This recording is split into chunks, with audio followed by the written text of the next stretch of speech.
inside the world's most dangerous underwater prison.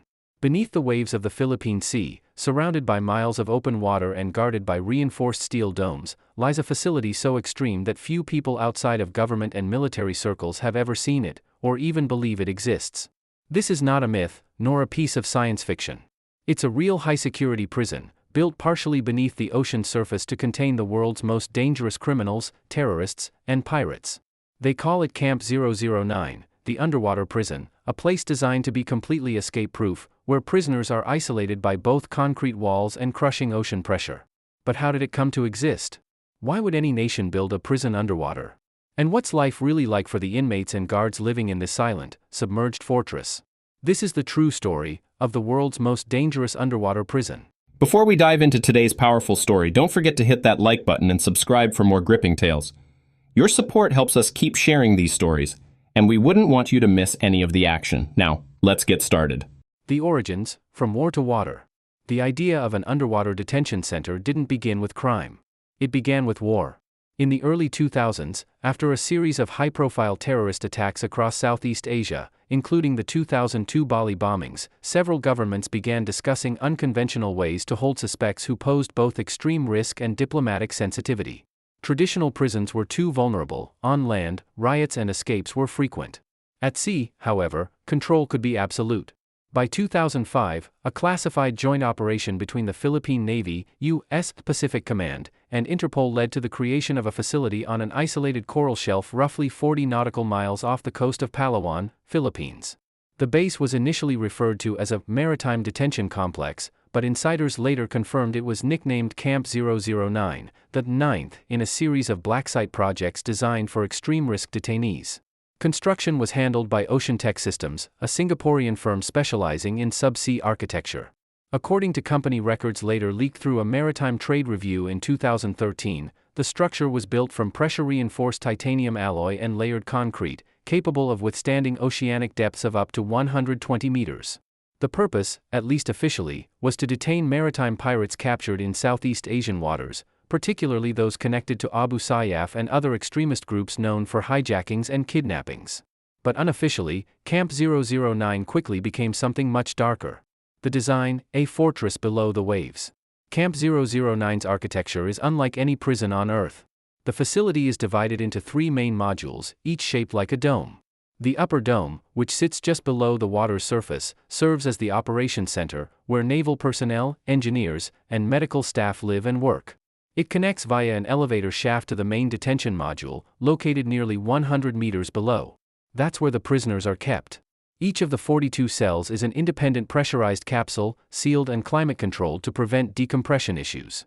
There are no windows, only reinforced portholes that open to pure darkness. The silence is said to be constant, broken only by the hum of oxygen pumps. To maintain psychological stability, artificial lighting follows a 24-hour day-night cycle. Prisoners receive food through automated delivery systems that slide sealed trays through airlock chambers. Communication between inmates is virtually impossible. Even guards interact through intercom systems and remote-operated mechanisms to minimize contact. The prison's outer shell is patrolled by autonomous underwater drones, which scan for heat signatures or unauthorized submersibles. If detected, the drones release acoustic deterrents, high-frequency sonar bursts capable of disabling small craft. Above the surface, a single floating platform marked as Research Station Delta 9 disguises the structure's true purpose.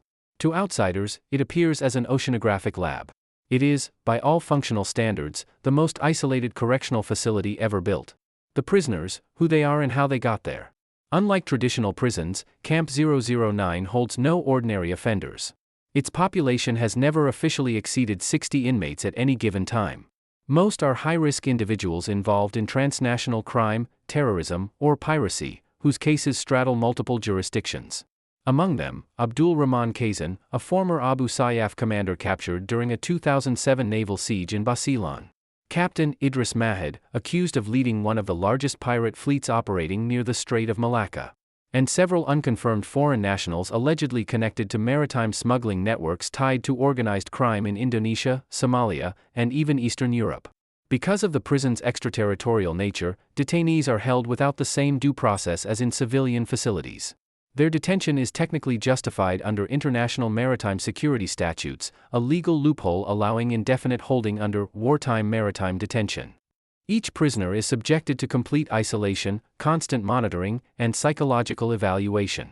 Reports from former naval officers, published anonymously in The Guardian and South China Morning Post, describe a claustrophobic silence and extreme mental stress among inmates, many of whom develop auditory hallucinations or chronic insomnia within months. Still, the prison's administration insists that no torture or human rights violations occur, claiming that strict adherence to UN detention guidelines is maintained. Yet, without independent oversight, those claims remain largely unverifiable. Life inside Camp 009, the guards, the routines, and the isolation protocols. Life inside the underwater prison known as Camp 009 operates on a rhythm that is mechanical, relentless, and deliberately detached from the natural world. Unlike land-based prisons, where sunlight, noise, and human movement define the atmosphere, Camp 009 is built on silence and machinery. Every second, a faint vibration hums through the metal walls, the heartbeat of pumps and oxygen recyclers keeping everyone alive. For both inmates and guards, time has no true meaning here. The guards, the Aqua Wardens. The men and women tasked with maintaining Camp 009 are officially part of the Philippine Naval Security Command, seconded through a multilateral security pact that also involves the United States and Australia. But in practice, their training goes far beyond standard corrections work. Each guard, known internally as an Aqua Warden, undergoes months of specialized conditioning.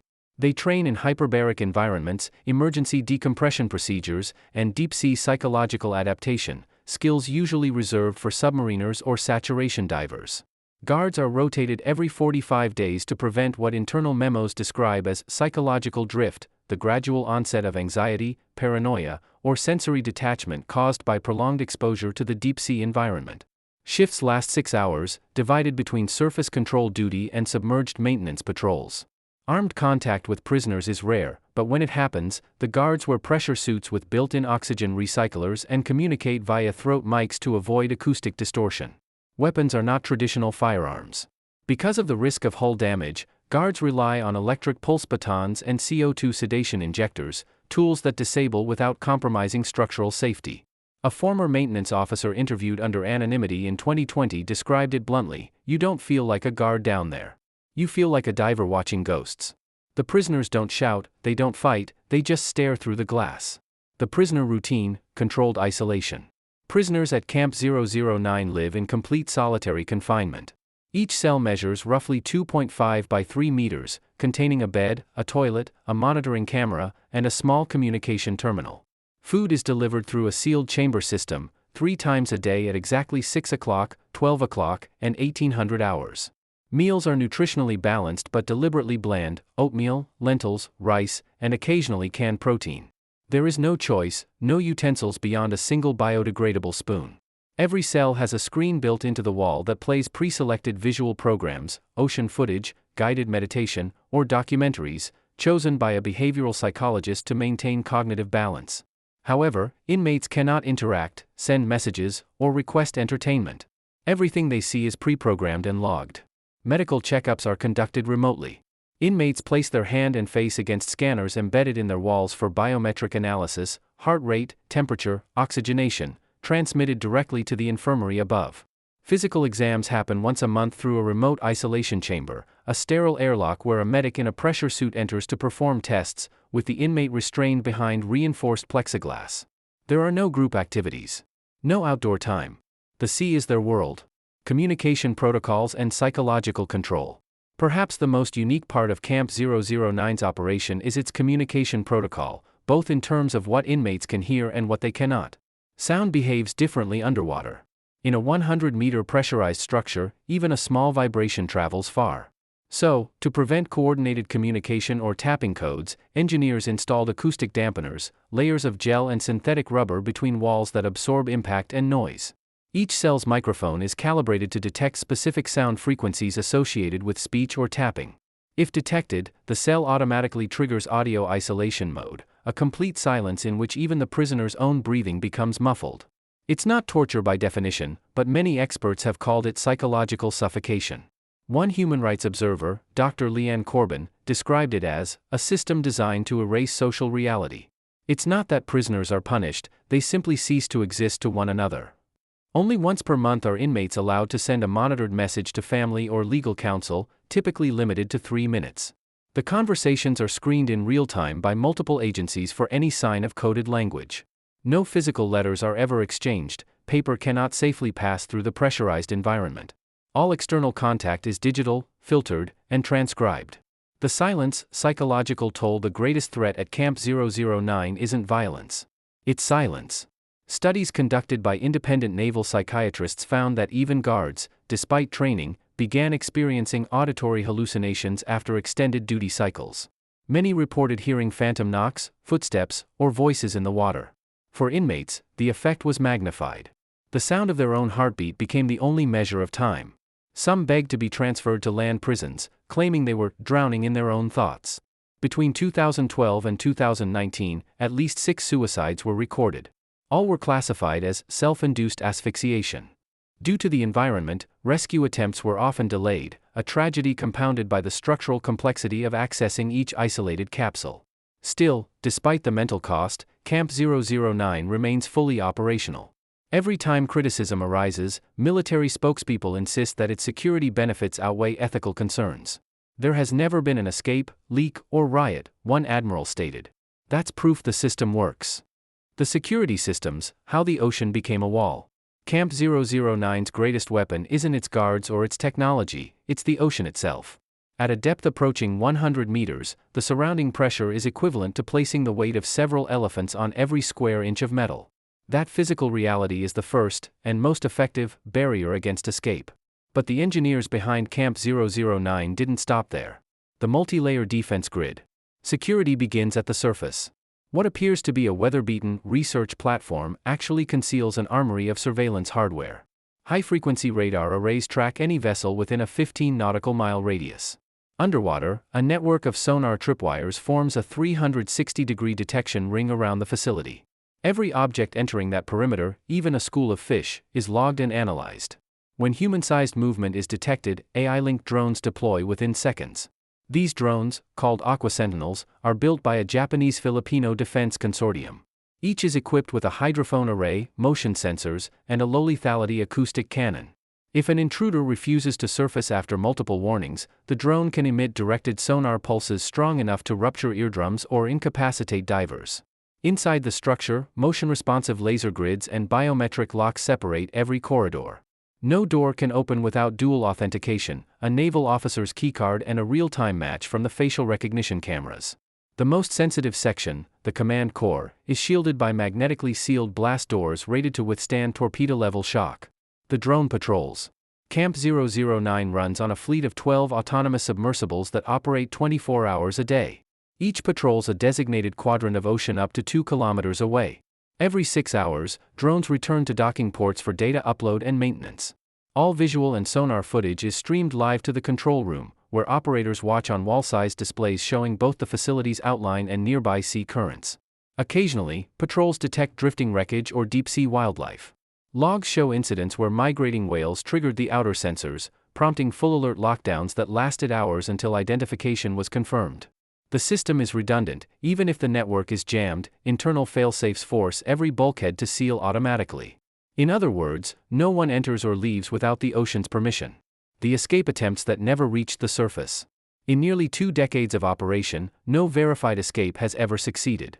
However, 3 known attempts have been documented, each one ending in tragedy or disappearance. Attempt number 1, the airlock sabotage, 2010.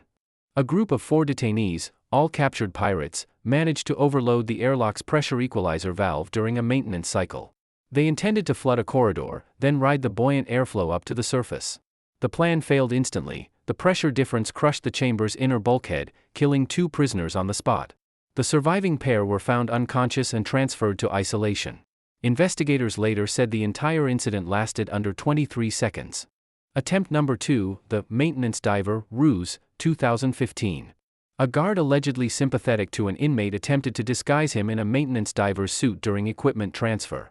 But each dive suit's internal oxygen mix is tagged with RFID microchips. When the readings didn't match pre-registered identities, alarms triggered across all 3 domes. The escapee and the guard were apprehended before leaving the airlock. Both were reassigned, the guard to military court, the inmate to indefinite psychological observation. Attempt number 3, the unconfirmed tunnel, 2019. Rumors persist that engineers discovered a microfracture tunnel beneath the southern dome during a scheduled inspection. Some claim it was dug by inmates using dismantled fixtures and contraband tools. The official report only states that structural anomalies were detected and sealed. No inmates were reported missing, but unverified whistleblower accounts suggest one capsule was empty when records were cross-checked, a detail that remains classified. The myth of the missing diver among naval personnel, there's one story that never made it into reports. In 2022, during a routine drone calibration, a maintenance diver supposedly vanished in open water near the platform. Cameras recorded a brief silhouette moving beyond the drone's light, then static. Officially, it was blamed on equipment failure. Unofficially, some guards insist the diver was taken from below, perhaps caught in an unseen current vented from the dome's exhaust system. The body was never found. Whether mechanical error or myth, it deepened Camp 009's eerie reputation, that anything which leaves the facility's shadow disappears into silence. For nearly a decade, Camp 009 existed in official denial. Governments called it a marine research habitat, the few public references buried under environmental project reports and naval budget footnotes. But by the late 2010s, a storm of leaks and whistleblower accounts began to pull the underwater fortress into the light. The leak that started it all. In March 2018, a series of encrypted documents surfaced on an independent journalist platform based in Singapore known as the Maritime Observer. The files, allegedly taken from a corrupted defense server, included high-resolution schematics labeled Camp 009, Deep Containment Facility. Within days, major outlets like Reuters, Al Jazeera, and The Guardian picked up the story. The documents contained operational diagrams, budget allocations from both the Philippine Department of National Defense and the U.S. Pacific Command, and, most shockingly, a list of 72 detainees held without trial under maritime security orders. Though officials dismissed the leak as a composite forgery, naval analysts confirmed that several data tags matched legitimate military formatting. The evidence was too consistent to ignore. Public outrage followed. Human rights groups demanded transparency, comparing Camp 009 to the Guantanamo Bay detention facility, calling it a floating black site sunk beneath the sea. The UN inquiry following international pressure, the United Nations Human Rights Council opened an inquiry in late 2019 into what it termed submerged extrajudicial detention. The UN panel's report, published in early 2020, confirmed several key points. Camp 009 did exist. It was operated under joint command between the Philippine Navy and U.S. Pacific Command.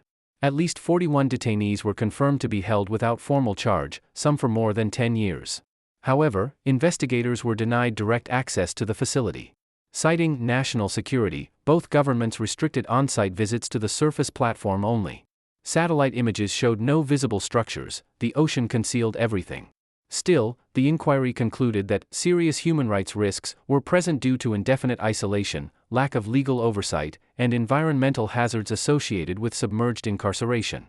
The report's release caused a diplomatic rift. The Philippine government accused the UN of neo-colonial interference, while the U.S. maintained that its role was purely advisory and logistical. The leaked footage, the most damning evidence, came a year later. In September 2021, an anonymous whistleblower leaked 2 minutes of surveillance footage allegedly recorded from the prison's command dome.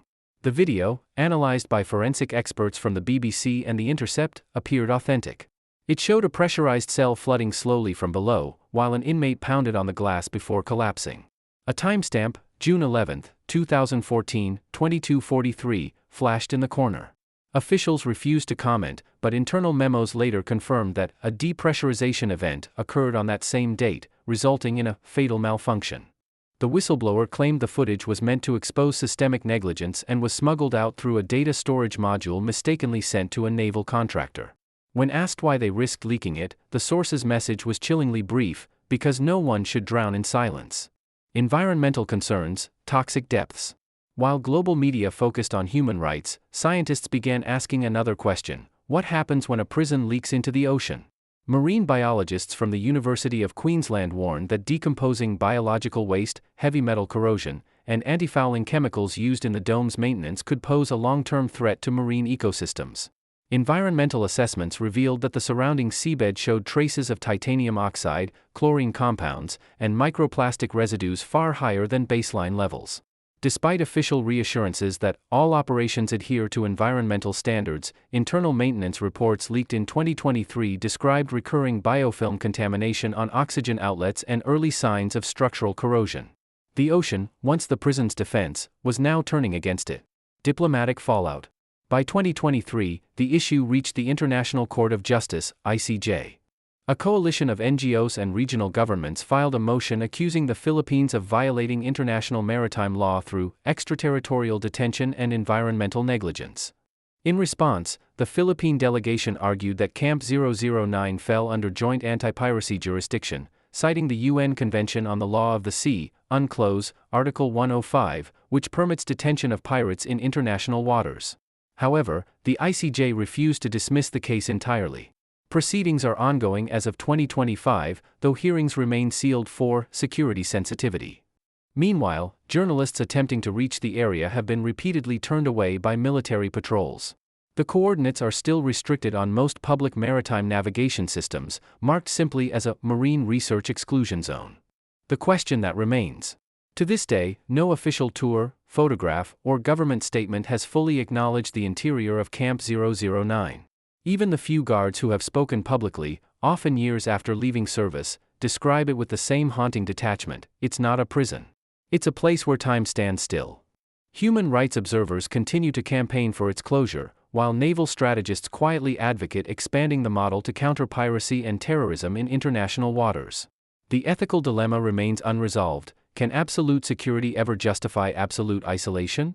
And if so, what does that say about the future of human justice, when prisons no longer stand on land, but sink beneath the sea? The ocean hides many secrets, but none as haunting as what lies beneath its waves. If you made it this far, you've just explored one of the world's most secretive prisons, where silence is the strongest cell.